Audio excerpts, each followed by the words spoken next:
Hello everyone, কেমন আছেন সবাই? আশা করছি ভালো আছেন। আর আমিও অনেক ভালো আছি। তো আপনাদের ভাগ্যটা কি আমার মতো? কথাটা কেন বললাম তা জানতে হলে ফুল ব্লগটি দেখতে হবে। তো প্রতিদিনের মতো সকালে আজকে কিন্তু অনেক আগে ঘুম থেকে উঠেছি, আর উঠে কিন্তু অনেকগুলো কাপড় ধুয়ে নিয়েছি, আমার কাপড় চোপড়। তো ওগুলো শুকো দিতে এসেছি। এসে দেখি ছাদে আজকে অনেক সুন্দর ফুল ফুটেছে, আর এখনও কিন্তু কুয়াশা। দেখে বুঝতে পারছো তো, অনেক বেশি কুয়াশা। তো আমি কিছুক্ষণ দাঁড়িয়েছিলাম, আমার কাছে ভালোই লাগছিল দাঁড়িয়ে থাকতে, সব কিছু দেখতে আমার কাছে অনেক ভালো লাগছিল। তো এরপর চলে আসলাম রুমে। তো ভাবলাম যে একটু ড্রেসিং টেবিলটা মুছে নিই, অনেক দিন মোছানো হয়নি, আর এগুলো কিন্তু না মুছলে ময়লা পড়ে যায়। আমি সবসময় চেষ্টা করি সবসময় এগুলো মুছে রাখার, পরিষ্কার করে রাখার। আর আমার কিন্তু ভ্যানিটি গুছাতে অনেক বেশি পছন্দ। তো এরপর চলে গিয়েছি আর বিছনাটা গুছিয়ে নেব। আর ফার্স্টে কম্বলটা ভাঁজ করে নিয়েছি, আর এখন বিছনাটা গুছিয়ে নেব। তো প্রতিদিন কিন্তু আমি এই কাজটা ফার্স্টে করি, আর আমার বিছনা গুছানো কমপ্লিট। আর আমার পছন্দের টেডিটাকে কিন্তু এখানে বসিয়ে রেখেছি। এটাকে কিন্তু অনেক ছোটোই লাগছে, তবে এটা কিন্তু অনেক বড়। তো আজকে সকালে কিন্তু আমাদের বাসায় রুটি বানানো হয়েছিল, বাইরে থেকে আনা হয়নি, বাসায় বানানো হয়েছিল। আজকে সবসময় তো বাইরে থেকে আনা হয়ই, তবে আজকে বাসায় বানানো হয়েছিল। তো এখানে চা রুটি সবই নিয়ে নিয়েছি। তো ডিম ছিল সাথে। তো সকালের নাস্তা কমপ্লিট করে চলে এলাম কিচেনে।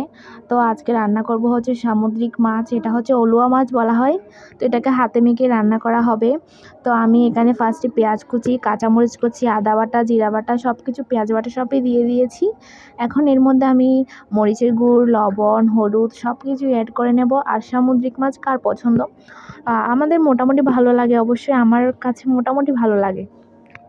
তবে যেহেতু সবসময় খাওয়া হয় না, যেদিন খাই একটু তৃপ্তি করে খাওয়ার চেষ্টা করি। তোমাদের কার কার পছন্দ, তাই আমি খুব ভালোভাবে দেখো এখন মেখে নিচ্ছি, সব কিছু অ্যাড করে দিয়েছি। আর এগুলোর সাথে কিন্তু সরিষার তেল দিলে খুব ভালো লাগে।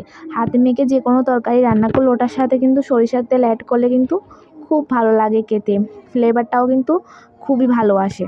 তো দেখো এখানে কিন্তু আমি মেখে ফেলেছি। এবার এখানে আমি হালকা পরিমাণ জল পরিমাণ মতো অ্যাড করব। যে যেরকম জল দেয়, তো আমরা যেহেতু এত বেশি ঝোল রাখবো না, অল্প পরিমাণ, তার জন্য আমি এখানে অল্প পরিমাণে জল ইউজ করেছি। তো এবার আমি এটাকে চুলায় তুলে দেব, আর লো আঁচেই দেব, যাতে মরিচ সব সময় ভালোভাবে সিদ্ধ হয়। তো দেখো লো আঁচে দিয়েছি। তো এর পাশে এখন আমার কিন্তু লাল শাক রান্নাটা হয়ে গিয়েছে। তার জন্য আমি লাল শাকটা এখন বাটিতে নিয়ে নেব। চিংড়ি মাছ দিয়ে রান্না করেছি। লাল শাক কিন্তু আমার মোটামুটি ভালো লাগে, সব শাকের থেকে কিন্তু লাল শাকটা একটু ভালো লাগে, আর কিছুই ভালো লাগে না। তো দেখো এখানে কিন্তু অ্যাড করে নিয়েছি, আর কিন্তু কালারটাও কিন্তু খুব সুন্দর এসেছে। লাল শাক লাল না হলে কি হয়? তো আমার কিন্তু এদিকে কিন্তু মাছ রান্নাটাও কমপ্লিট। আমি ধনেপাতাটাও অ্যাড করে দিয়েছি, আর হালকা করে নেড়ে নিয়েছি চামচ দিয়ে। তো এর পাশে এখন চিংড়ি মাছগুলো একটু ভেজে নিচ্ছি, রসুন সহ দিয়েছি। এখন আমি কিন্তু রান্না করব হচ্ছে লতি, তার জন্য ভাজি করে নিচ্ছি। আর দেখো আমার মাছ রান্নার কালারটা কেমন হয়েছে অবশ্যই কমেন্টে জানাবেন। আমার তো তোমাদের সাথে সব কিছুই শেয়ার করতে ভালো লাগে, আর যাই করি টুকিটাকি একটু আধটু সব কিছুই কিন্তু শেয়ার করার চেষ্টা করি তোমাদের সাথে। তো আমি এখন মাছ কিন্তু ঢাকনা দিয়ে রেখে দেব। এপাশে দেখো আমার কিন্তু লতি রান্নাটা হচ্ছে, আমি লতিটাও দিয়ে দিয়েছি, মরিচ মশলা সব কিছু দিয়ে নিয়েছি। চলো এবার তোমাদের সাথে কিছু কথা শেয়ার করি। তো একটা মেয়ের জীবনে কখন বেশি সুখী হয়? যখন তার জীবনসঙ্গীটা ভালো হয়, পারফেক্ট হয়, তখনই কিন্তু, তাই না?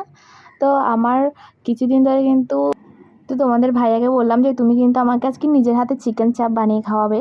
আমি কিন্তু মজা করেই বলেছি, কিন্তু দেখি সত্যি কিন্তু আমাকে কিন্তু বানিয়ে খাওয়ালো, আমার আবদারটা রাখলো। তো জীবনে কিন্তু ভালো থাকতে গেলে, খুশি থাকতে গেলে কিন্তু একজন জীবনসঙ্গী দরকার মনের মতো, যেটা আমি পেয়েছি। আমি নিজেকে অনেক ভাগ্যবতী মনে করি। তো কে কে আমার মতো এরকম ভাগ্যবতী? আজকের ব্লগটা এতটুকু, সবাই ভালো থাকবেন, বাই।